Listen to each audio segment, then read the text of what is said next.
Is MMA more dangerous than other combat sports?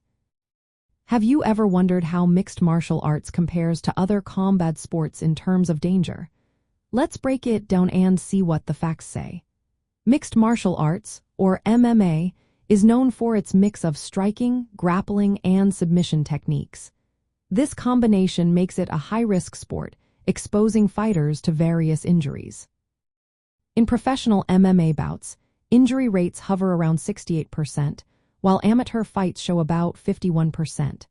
The most common injuries occur in the head, face, and neck areas, followed by injuries to the arms and legs. Fighters often face contusions, fractures, and concussions.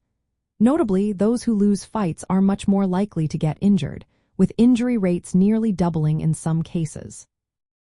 Now, when we compare MMA to boxing, we see some differences. Approximately 59% of MMA fighters report injuries per fight, while boxing shows around 50%.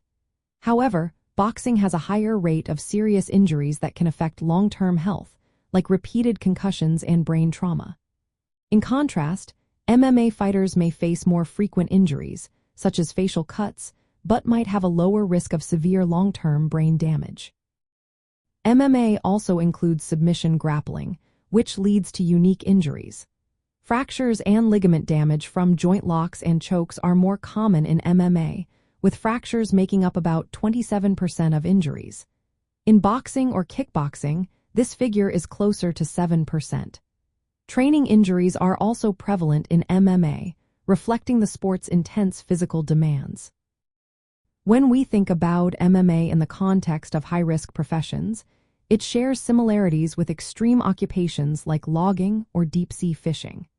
These jobs involve physical trauma and unpredictable hazards. Just like storm chasers face volatile weather, MMA fighters engage in intense physical confrontations with a constant risk of injury. The combination of striking and grappling in MMA creates a unique risk profile. While it has a higher frequency of injuries compared to boxing, it may not necessarily be more dangerous overall. The type of injury matters. MMA carries a higher injury rate, but it might pose a lower risk of severe long-term brain injury. In summary, MMA is dangerous due to the variety and frequency of injuries, especially fractures and concussions. Its unique mix of combat techniques leads to a distinctive injury pattern, making it a high-risk profession comparable to other extreme jobs.